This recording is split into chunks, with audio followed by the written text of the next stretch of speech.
Neither the anti-drone net nor the militarized security helped. Ukrainian intelligence operatives disabled the Moscow Ring oil pipeline. As a result, all 3 lines used by the aggressor to transport gasoline, diesel, and aviation fuel exploded simultaneously. This was stated in a message published on Telegram. At the same time, the Russian energy sector was struck by the naval forces. Neptune cruise missiles hit a thermal power plant in the city of Orel. The Russians are complaining that electricity and heating have been lost. Local authorities say that drone debris fell on the territory of the thermal power plant, damaging the station's equipment. There were no casualties, and repairs at the facility have already begun. At the same time, Russian Telegram channels are posting videos that, as they claim, capture the moment of the strike on the thermal power plant.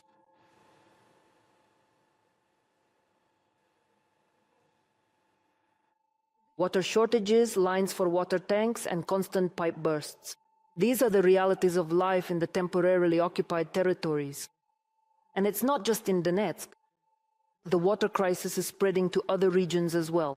In some cities, water is available for only a few hours a week.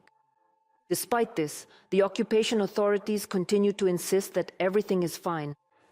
Karina Podlinko has the details. Stay in line, follow the last drop rule, and dress warmly. This is the advice currently given to residents of temporarily occupied Donetsk region by the local authorities appointed by Russia. The situation with water keeps getting worse, and as a result, the heating season is under threat, a Donetsk resident tells us on condition of anonymity. At the moment they are claiming that the heating will be fully launched, but in reality, 50, at most 60% of the heating will actually be turned on. At this very moment, they want to blame the local residents for all of this, saying it's their fault, but people will ultimately have to bear the costs no matter what. the locals no longer believe the promises of the occupation authorities because, apart from pumping water from the surrounding reservoirs, they have no other solutions, our interlocutor adds. This is real water and it's aggressive. It's against yours. We expect that there will be accidents, there will be pipe bursts. The water crisis is also spreading to other temporarily occupied areas, in particular to part of the Zaporizhzhia region. Zaporizhzhia region has always been, and still is, a zone of risky agriculture. That is why, for many years, irrigation and land reclamation systems were built and developed. And that's why one of the canals, the main Kakhovka canal, became empty after the Kakhovka hydroelectric power plant was blown up. As a result, farmers, particularly in the Melitopol and Kherson regions, were left without irrigation water. The agricultural sector in the region has been declining over the past 2 years. Growing grains and vegetables is becoming increasingly difficult, adds Alexander Kovalenko. Many farmers, those who have stayed and continue to work there, are actually refusing to sow these irrigated fields at all. They are essentially turning into deserts without water. After the occupiers blew up the Kakhovka hydroelectric power plant, residents of Berdyansk have been using water from the Berda River and the Berdyansk reservoir. But even there, the water level has dropped to a critical point. A Donetsk partisan has his own sources in the temporarily occupied areas of Zaporizhzhia region, so he provides us with more information about the water situation. By the end of August 2025, the reserve had finally been completely replenished. And that helped a bit because some people, even if not everyone, at least didn't have to save every drop. I live on the 7th floor in Berdyansk, and a man on the 9th floor looks like an alien on Kreshchatyk. Due to the lack of water, locals are setting up street toilets. Everyone there, no matter what happens or whatever appears, people just have to figure it out for themselves using their own judgment and experience. Sometimes a few residents might complain or express their frustrations about the situation, but for the most part, most people simply accept things as they are, adapting to whatever comes their way. So it's generally considered fine and not a big problem. When it came to problems, there really weren't any significant issues to deal with, so we had the chance to get to know each other better, to talk and connect, which helped us build a sense of community and made the experience more enjoyable for everyone. Implementation. It hasn't been lost, but in the private sector, the property is currently in the process of being moved out of the apartments. This summer, when these ongoing water problems really started to get noticeably worse and more severe, They even started bringing it in from distant places. From Russia, from Dagestan, even from Moscow. For the most part, these were PR stunts. Right now, the local residents are having a hard time. They've been deprived of this. The benefits of civilization, which before the full-scale invasion they received in full and of high quality.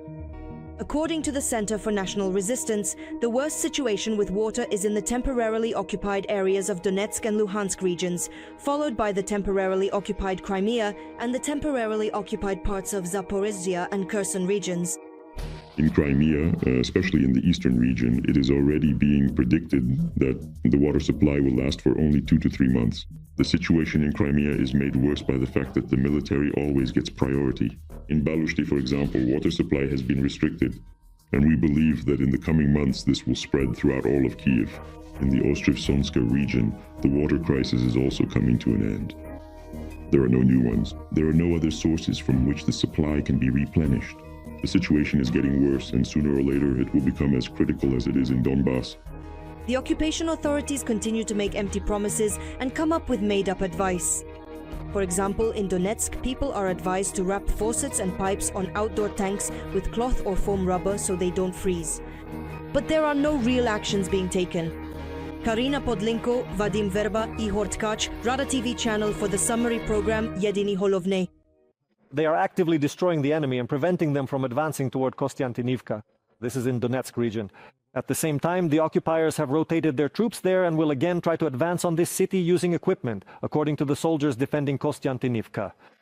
For a long time, the occupiers bombarded with KBs and mortars and completely destroyed it. This city, however, is still under our control. As for the Sloviansk direction, the defense forces have stopped them. 5 enemy attacks, including near Yampil and Serebryanka. As of today, the enemy has amassed forces in the Serebryansky forestry in the forests near the settlement of Yampil and is now attempting to carry out assault operations.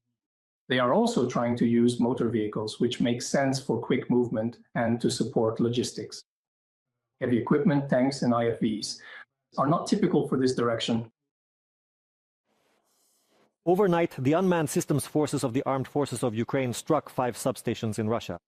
The successful special operation was reported by the commander of the forces with the call sign Eddiyar. Ukrainian drones attacked a local substation in the Kursk region. Residents of the Oryol and Lipetsk regions are complaining about power outages following the explosions. Drones also attacked the substation in temporarily occupied Alchevsk in the Luhansk region. In the Krasnodar region, a powerful explosion hit an oil terminal, Rosneft in Tuapse. The main deep-water berth through which Russia exported millions of tons of oil products to Asian countries was hit. Local authorities confirmed that an oil tanker caught fire in the port. Other port infrastructure was also damaged. Spy drones were spotted in Belgium over a NATO airbase where nuclear weapons are stored. In addition to nuclear warheads, new F-35 fighter jets are expected to be stationed there soon. The appearance of the drones prompted a response from local military and politicians, including Belgium's Minister of Defense, who called for increased security measures and the immediate downing of aerial targets over EU territory.